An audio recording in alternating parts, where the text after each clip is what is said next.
I know oftentimes we think about cyber in our own businesses, and as a leader, we're focusing on our teams are getting the right education. We're focused on our systems up to speed, and we have the right infrastructure. All of the things that continue to be drilled in our heads. However, Before we get started, it's interesting. Our viewing statistics reveal that 85% of you, our audience, have yet to subscribe to our podcast. Now, your support would mean the world to us. We work so hard to bring you this content. So by hitting the subscribe button, you'll not only stay up to date on our latest content, but you'll be joining our vibrant community.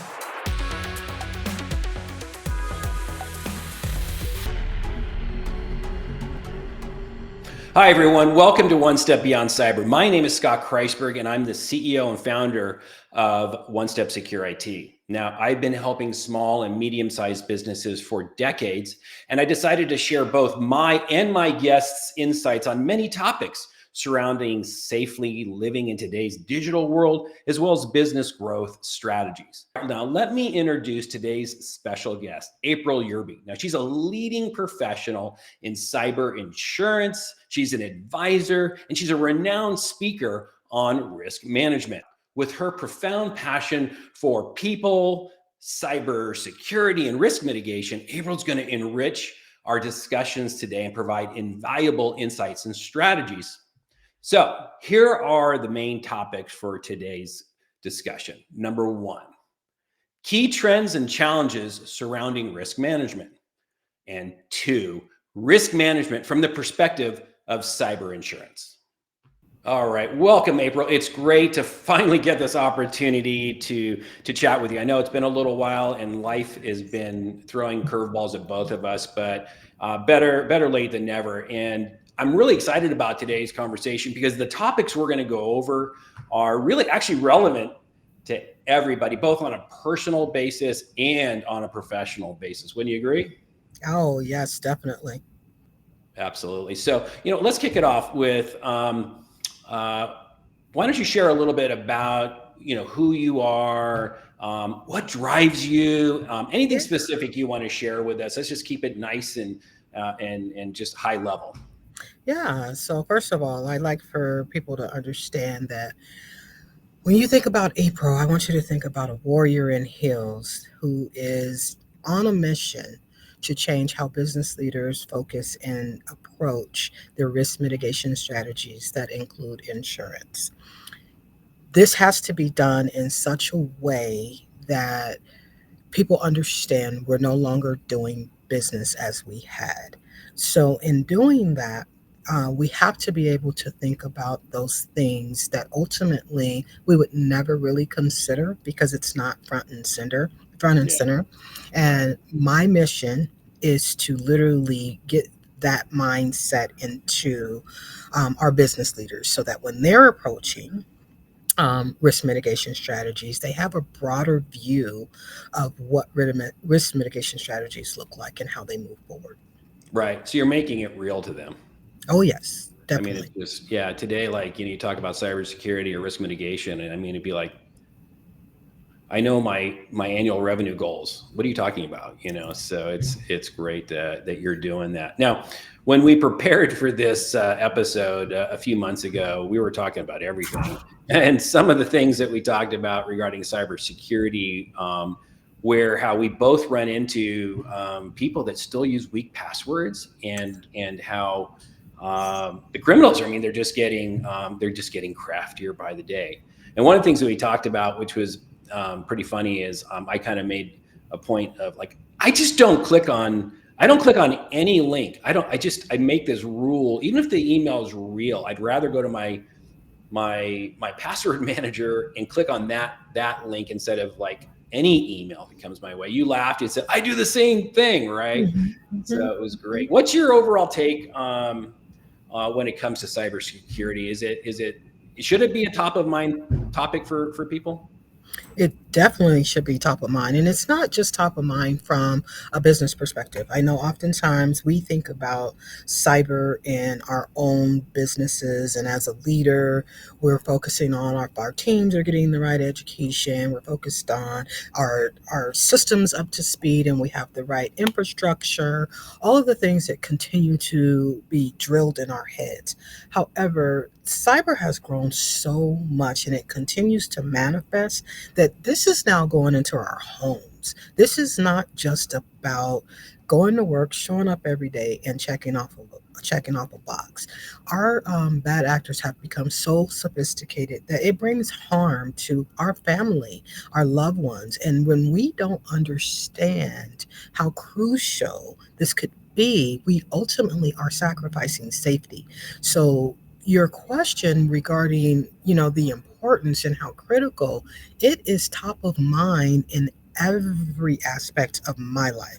And I can tell you, if you speak to any of my family members, any of them, you would think that they were in cyber because it has been drilled so much into their head, not just about clicking on a link, but leaving yourself exposed anywhere from a social media post to having those autonomous, new, innovative solutions in your home, such as being able to activate locks and uh, heating systems. All of those things are attached to the internet.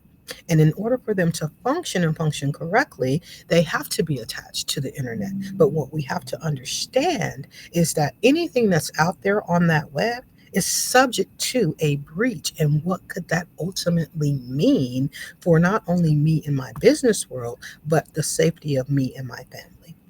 Oh my goodness, you're saying everything I preach as well, and I couldn't agree with any more. But this next question, it flows so perfectly. I don't know if you've had the opportunity to collaborate or have conversations with younger individuals, maybe like in their 20, their 25, mid 20s. And if you talk to them, at least for me, I'm not going to say all these people because generalities never are Mhm. good, right? But the few that I speak to, they grew up with a smartphone. Connectivity. They grew up with a tablet in front of them. So to them, these things are good, which they are. But having a conversation with them about security and privacy, it's like talking to a door. I don't know. For me, what approach to these types of conversations have you had any success with? So, first of all, I think it is so critical that we are keeping our young leaders of the future abreast and in the conversation. So, me personally, I have what I call a personal board of directors.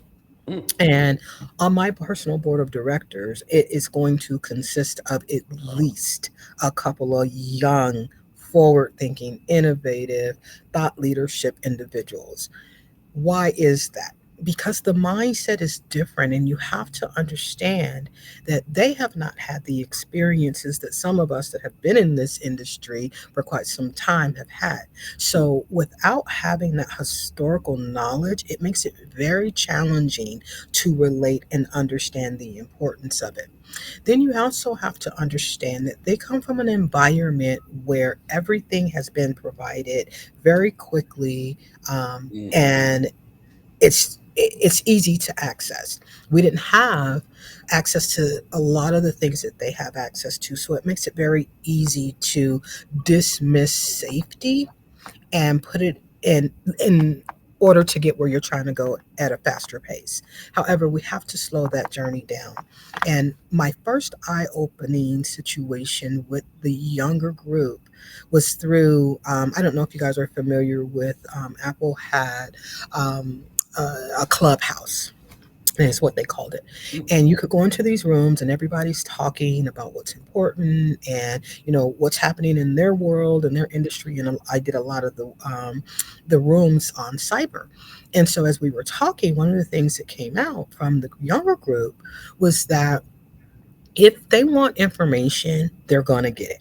My social, my address, all of that. If somebody truly, truly wants it, they're going to get it. So they're not as concerned Okay. about data. However, when I switched that, I kind of flipped the switch a little bit and I started talking about safety. And I broke it down in such a way that it was something as simple as social media post. Mm, And in my social media post, I took a picture and I had my house in the background with the address. Or I was going on vacation with my girlfriends or, whoever, classmates, mm, and I'm talking about being gone for a period of time and I'm letting the system show that I'm in an airplane right now or I'm over here at the airport or I'm in Timbuktu. Well, what does that mean? And how are you setting yourself up to become a victim? And that's when it penetrated. So okay. it wasn't because data. But the moment I shift and I say, hey, I get it and I understand why that would not be of importance, but let's look at this from a different angle. Okay. When you can apply it to something like that and it's sensible and it starts to click, now it's starting to, oh, well, tell me more. What do Right. you mean? Because now they're thinking about not only the safety of them, but the safety of their family. And that's where it hits home. So it's about people and really understanding what is important to them to trigger the conversation that needs to be had to expand beyond that simple mindset and that tunnel vision mindset, and they're willing to go there and they can bring some amazing insight. So I'm always going to have a younger futuristic individual really close by because there's things that we can't relate to just like there's things that they can't relate to, but it's not a matter of this and pointing the finger back and forth. It's a matter of coming together, synergizing, and collaboration in such a way that it changes the dynamic, if that makes sense. Totally makes sense. I mean, basically, we're not going to stop innovation. No. We're not going to stop progress.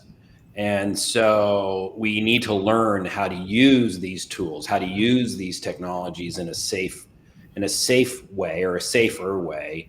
Mhm. Um, and I want to touch upon just real quickly that your example of going on a trip or being away from your home, or you see people like that post like I'm out for yogurt, like like do people really care? But people might now know you're not home. But the thing is that with AI coming, and this isn't going to go into some Yes. AI conversation, but with AI coming, they the they're going to quickly read all of the things that you post, and they're Mhm. going to know things about you so that they can construct, right? Construct attack vectors on you that you would never suspect, right? Like, whatever it may be. Like this person's typically, at school and is studying this and has friends in this, business community. So we should, like they'll know and they'll Yeah. construct these things. So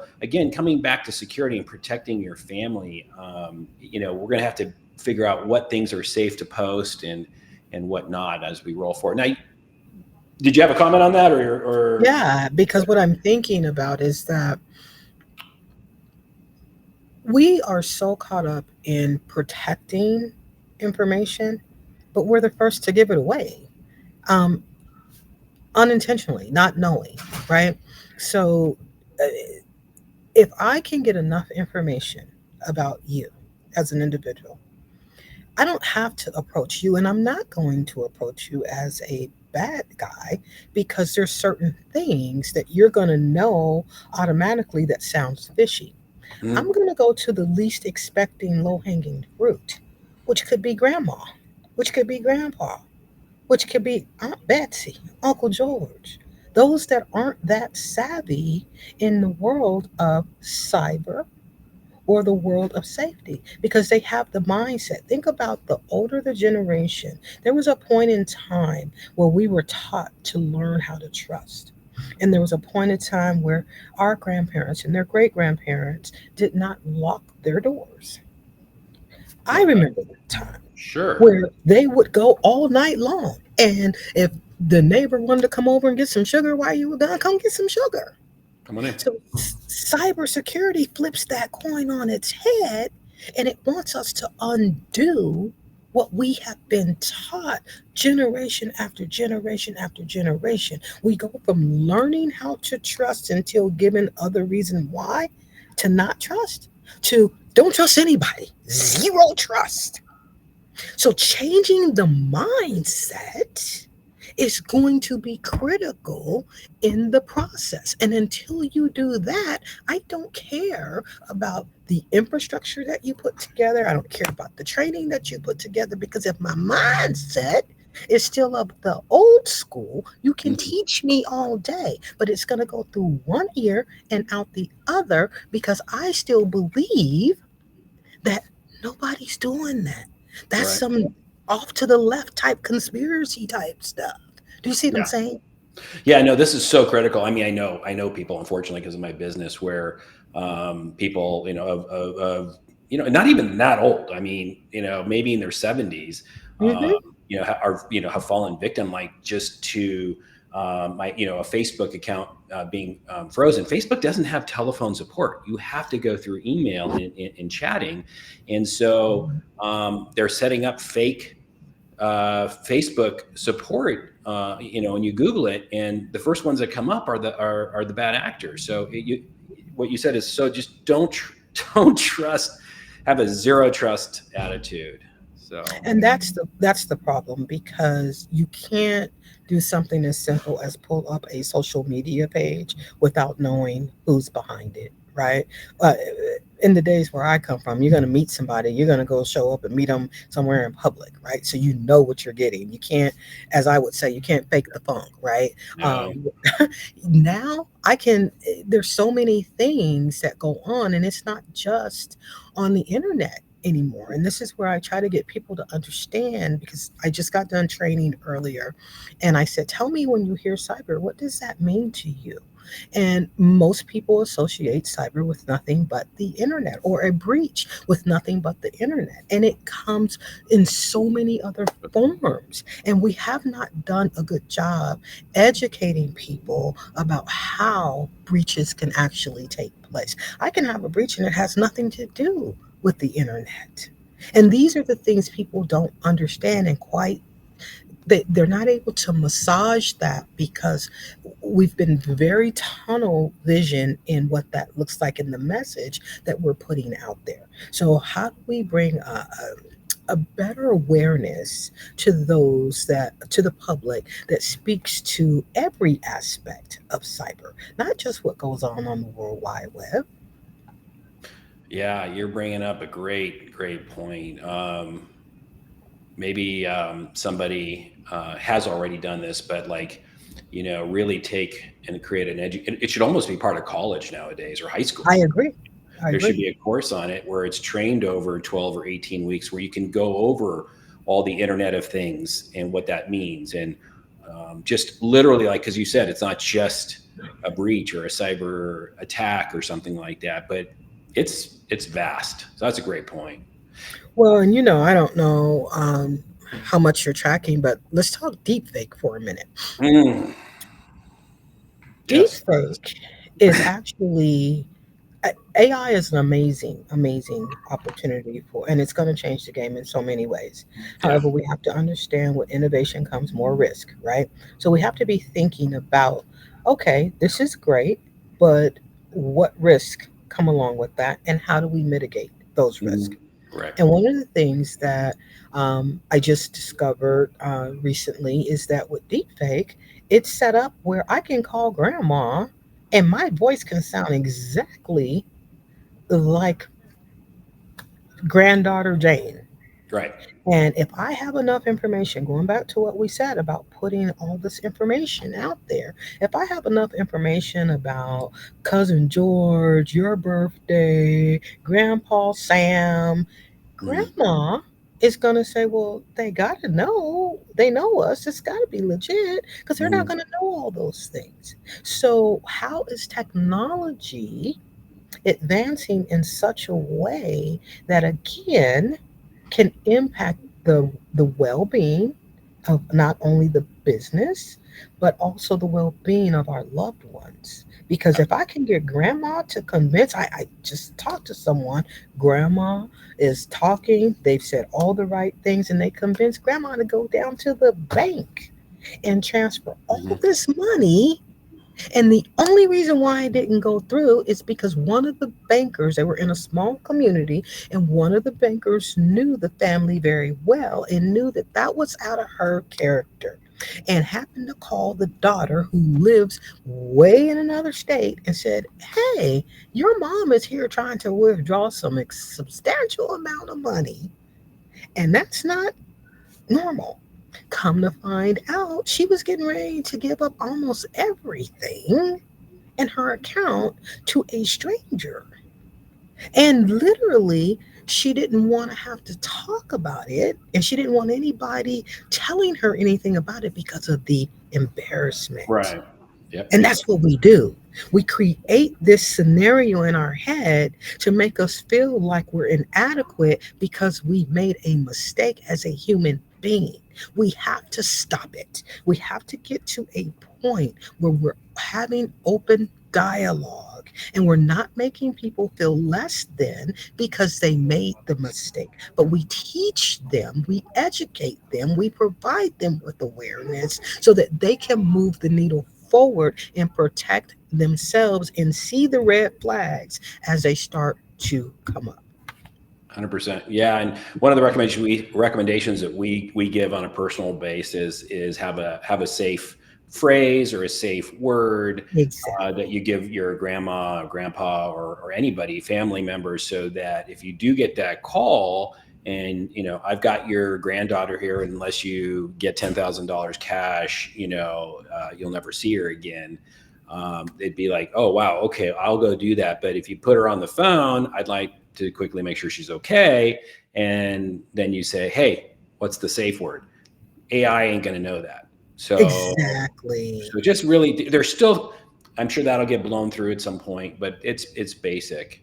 Now you But brought you up see some, how basic that was, but you see how substantial it could be on right, the final outcome. Just that little planning, it was being proactive instead of reactive, which is what we right, do in the cyber world. We look for ways to be reactive. Well, now if we're being reactive, it's already happened. right. So we need to get to a point where we're mitigating risk in simplified ways. And that's not always going to be insurance products that do that. No, no, and I want to get into that next, but you did say something that we hadn't spoken about before. I'm very interested in, if you wouldn't mind sharing a little bit about, you said you have um, a personal board of advisors. Yes, Could, could, personal board of directors. could you share? Is that something you'd be willing to share with us? Yeah, Yeah, so your I think it's personal board brilliant. of direct there's so many facets of a personal board of directors, and oftentimes people don't even realize that they sit on your board because they're just moving, right? Mhm. But the personal board of director is designed to provide insight, accountability, support, inspiration, all of those facets of your career, your life. It could that's accountable for making sure we get up and go to the gym every day. It could be someone that was a mentor and they're very strong in a particular field and you keep them to your left side. In my case, I have millennials too because I want to know as I move my needle forward and I strategize on, what's next.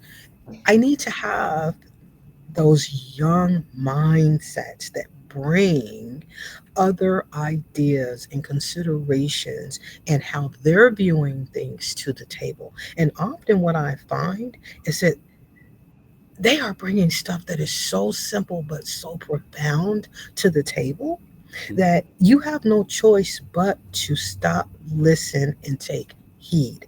So there's in my room, and when I speak to the personal board of directors, it allows me a much broader insight on whatever topic that may be. Would And you? sometimes when you have a personal board of directors, those people can change, right? Because Okay. sometimes the person that was a strong ally and an advocate for you at a particular time in your life may not be that person that goes on that journey down the road with you, because you've changed, they have changed, circumstances have changed, mindsets have changed, and that's okay. That personal board of director, at one point in time, it was my mother, because there was a lot of things that where I was in my space at that time, where I needed her historical knowledge, and what she could bring to the table was very critical for me. Where I am today, she still sits on the personal board of directors, but she doesn't sit in the same capacity, because I'm no longer there. And as you grow, your personal board of directors should change, because you're going into different spaces and you're learning new things. So you want people that are bringing relevant insight and solutions to whatever it is that you're trying to accomplish. And that's what they do. They hold you accountable. You got those that really was like, look, you bombed that one. You've got those that you can't do any wrong. You can go out there and blow the building up, and they still gonna be like, baby, you blew that building up the best way you knew how. Good job. You got those. And you have those that are gonna hold you accountable for your skill set. There's so many aspects of it, but you're building around the ultimate goal and the mission. And my ultimate goal and my mission is not just from a business perspective, it's being a better person in general. And if I am a better person, I can dig deeper and bring more solutions to the public, and be able to bring awareness in ways that I otherwise would not be able to bring it. Yeah. No. This is maybe next season we'll do a whole episode on this personal board of directors. Okay, I I like think, it. Bring I me think, on. yeah, I think it's great because I'm a total believer in coaches, both personal and professional coaches. Yeah, Everybody should have, it's not just having one. You could have no, multiple it's not. coaches, but Right. I think what you're doing is brilliant because you're bringing, I think, all of these sort of coaches and Hmm. insights into a group. And I'd love to learn like how, what your cadence is and all that, but we'll Oh save yeah, that yeah. for an episode for sure Okay. because I think that'd be an incredible topic. That's I'm glad that you agree and you like it. Well, we can totally. definitely do an Oh my episode. God. But let's dive back into this one, which is like, so we're talking about risk mitigation and risk management and all that. So I know you're a leading voice when it comes to risk management, and in particular with the perspective of cyber insurance. So considering like your expertise and knowledge and experiences, do you feel like an insurance policy or policies alone are sufficient for businesses to mitigate risks? And if, I'd love to hear your opinion on all of that. So, cyber insurance is one sliver of the entire holistic approach. Okay. Cyber insurance is not the entire risk management or risk Mm. mitigation approach. Okay. And those that utilize insurance in that capacity, they are going to have a rude awakening in the event that there is a loss that is not covered under the policy. So, when we talk about cyber insurance, it is a very important and critical part of the risk management process. Mhm. However, it has to be done correctly. Okay. And if the viewers and your listeners don't hear anything else that I have to say, I need them to get this. No one cyber policy is written the same, they Mhm. all are different. So I can give you a policy that looks robust. I can give you a policy that appears to meet all of your exposures. Okay. However, if I have not done my homework to verify, which means digging deep in the policy, you can be left hanging.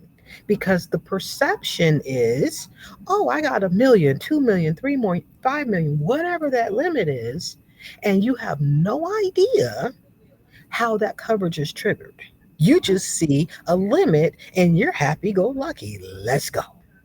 Well, now we're in a space where when I started with, I'm going to age myself here. Um, I'm just going to say I was 5 years old when I started. That's my Okay. story. I'm sticking to it. But 20 years ago, I started in this journey with cyber. And at that time, I could get the most robust policy with very high limits for very cheap premium. Fast forward to where we are today. There are so many measures and provisions around how your policy is going to respond that if you're not careful, it's not going to be there for you when you need it. So you have to dig deeper into provisions of policies because I can give you a 20 million, but if it doesn't trigger when I need it to trigger or when you need it to trigger, it's like having zero. So I can paint any picture that you want, but is it really doing the work that needs to be done? And to add on to that, I can't effectively, as a risk advisor, insurance risk advisor, I can't effectively write you an insurance policy without having the defense advisors involved. It's just not going to happen. Right. I can I can fake it until I make it and Exactly. hope that I'm throwing some darts up against the wall that are going to stick. But unless I'm in there with my defense advisors that are Mhm. speaking to me about their current posture, their current hygiene, because there are in that policy that say it has to be a certain way, Mhm. but you don't know that because Right. all you looked at was the limit. Yeah, one of the things that we do is help businesses with compliances, right? So if they Yes. need to be a NIST or CMMC or whatever it is, Mhm. we help them with all of the things they need to do in order to be compliant. And after our latest insurance renewal process that we went through, it hit me that the insurance renewal for cyber in particular is almost like a compliancy. It And is very much yeah, so. because if you aren't compliant with the requirements of your cyber policy, like you just said a minute ago, you're going to be left high and dry. Exactly. And what people have been doing is trying to take that checkbox approach. Yep, we got that. Yep, we have that. But what they don't understand is your cyber, that application that you had to fill out, that's a warranty statement. So in the event something goes wrong, and you have a breach, one of the first places they're going to go back to is that application.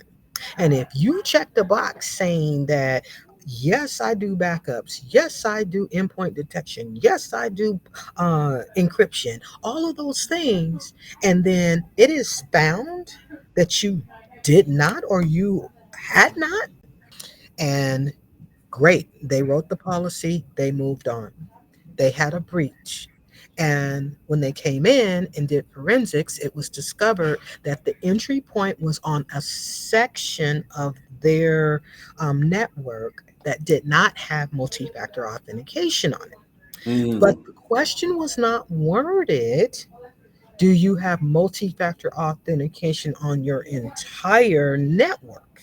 mm.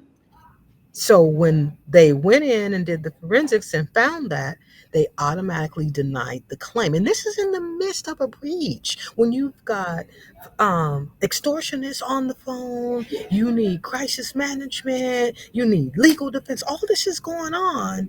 And you're being told in that moment, sorry, we can't help you. Mm, So not only did they say we're not covering the claim, they went and petitioned the courts to get off of the policy. Do wow. you know how detrimental that is to the Oh, organization? They've got yeah. contracts, Scott, that say you have to have certain limits in place. So now Right. you're jeopardizing the character of the company And you're putting them in a situation where they're now in breach of other contracts because they don't have a policy. Yeah, It happens. yeah, and We most we businesses can't had survive that through back that. in the day. Do you see what I'm Yeah, saying? yeah, So I'm glad that you bring that up, Scott, because it is very relevant in the process of securing cyber insurance. 100%. And the questions are crazy. The like the renewal that we're going through now, like some of the questions say, whatever it might be, and then in parentheses it says your answer must be 100% accurate. And So how can it be 100% accurate? exactly, so it's like, and they hire people then, to read your application that are security experts. And so anyway, it's a crazy world. So be very, very careful, when you're looking at your cyber policy. Make sure you really understand what the requirements you have to meet in order for them to pay out, right? And understand what you're signing off on. Look at the endorsements. Look at what triggers coverage. Understand what your obligations are as an insured. You have timely reporting provisions. So if you have a cyber claim, you can't sit on it until you know that it's truly a cyber breach. If you uh, take SEC regulation, that doesn't align with what the insurance policy says, because if you look at the new SEC regulation, it's you let them know and put them on notice once it's been identified as an actual breach. Well, how long can that take? could take Guess a what? while. You use that same scenario and you take that approach on the insurance side, you may find yourself outside the window for which you had timely reporting.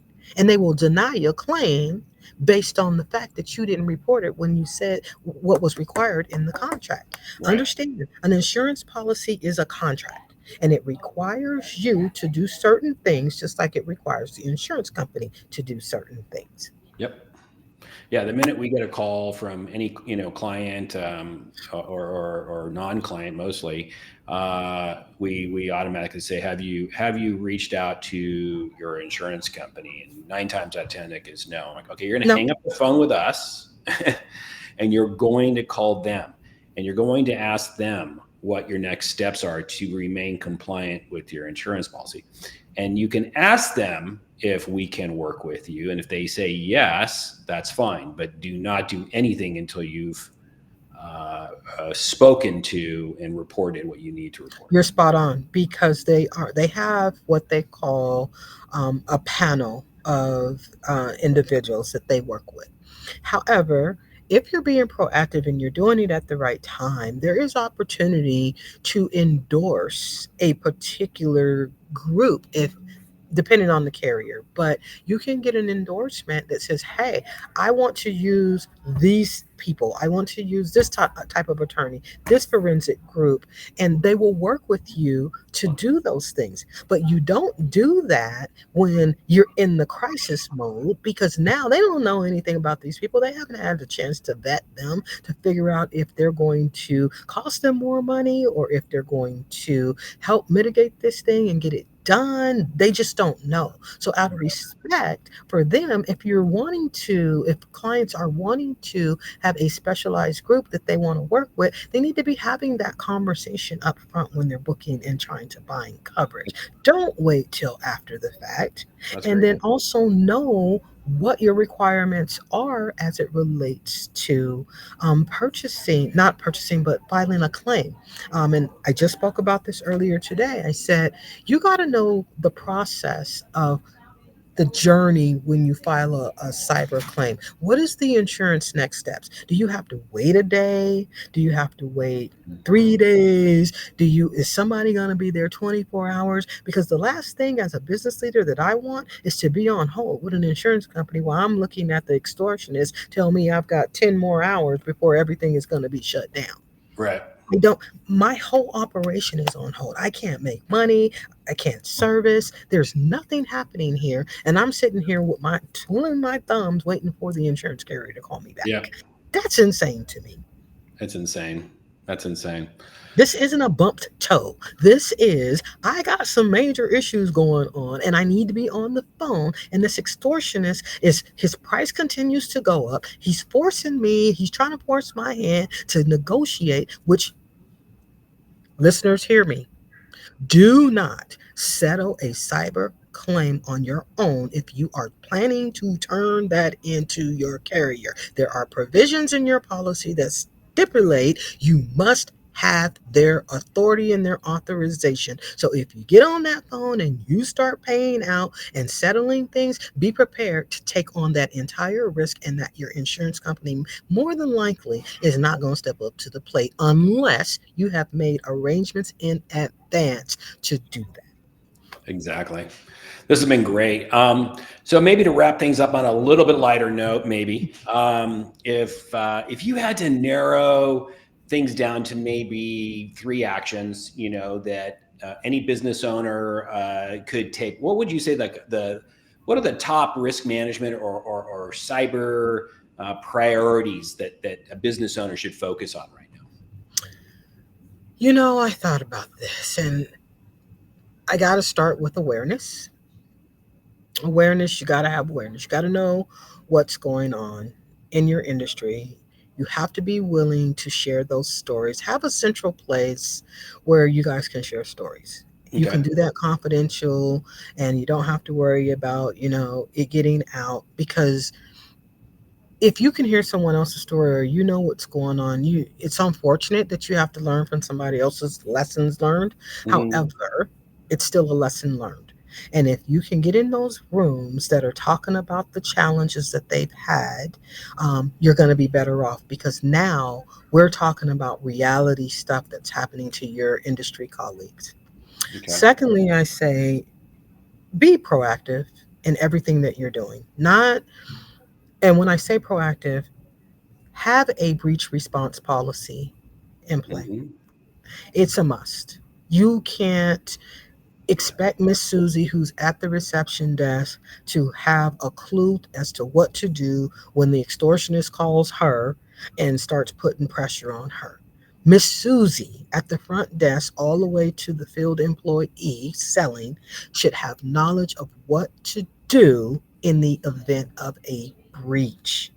It is a must. Okay. And lastly, this is a personal deal for me. It's called self care. Okay. If you, as a business leader, aren't handling your business from your personal self care, meaning you're getting rest, you're taking whatever it is that you have to do Hmm. to have yourself at its peak, so that you're ready each and every day to rise to the occasion, because you don't know when it's coming. It's not, what do we say in cyber? It's not a matter of if, it's when. So if I can catch you on a day that I know you slipping, and you've been up all night, you're not resting, you're tired, you don't feel good, your blood pressure's up, your diabetes is kicked in, all of that, Yeah. then you're a weak link. Yeah. Because now I can take you where I need you to go, because I know you're not standing on 10 toes down. You may Absolutely. be lucky if you're standing 5 toes down. So self care, none Yeah. of this other stuff matters if you're not taking care of yourself. 100%. Yeah. One of my coaches right now is trying to get myself and all of our leaders to take an hour a week for self peace, reflection, to, Yeah, not think about the business, not, just focus on, look outside and just calm down, destimulate, yeah, and it's hard. it is. It is It is. hard. I didn't say it was easy. I said Yeah. it's a requirement. We have to do that Yeah, because we're absolutely. so used to just getting up and going. It becomes routine, right? Yeah. And that routine starts to become comfortable. And before you know it, you're not even recognizing the massive signs that is killing you slowly. And Absolutely. that's what we need to avoid. So if we can do that, everything else is going to fall in line. And that is how we stand as warriors on the front line, protecting what matters most before the unthinkable happens. I'm going to let that sink in.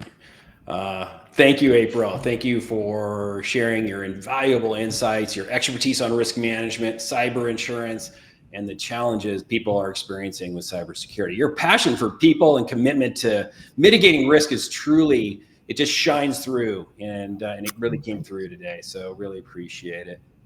I thank you, Scott, and your team. You guys are dynamic. And I just say, keep doing what you're doing to stand on that battlefield. It's going to take all of us continuing to build this sport, continuing to make a village. And we take what we have and we pass it on to the future generation so that we can make this world a safer place. 100%. So, to our listeners, we hope you gain some valuable perspective and strategies to bolster your own risk management practices. Stay tuned for more enlightening conversations. Until next time, stay safe and be vigilant in navigating the digital world. Bye, everyone.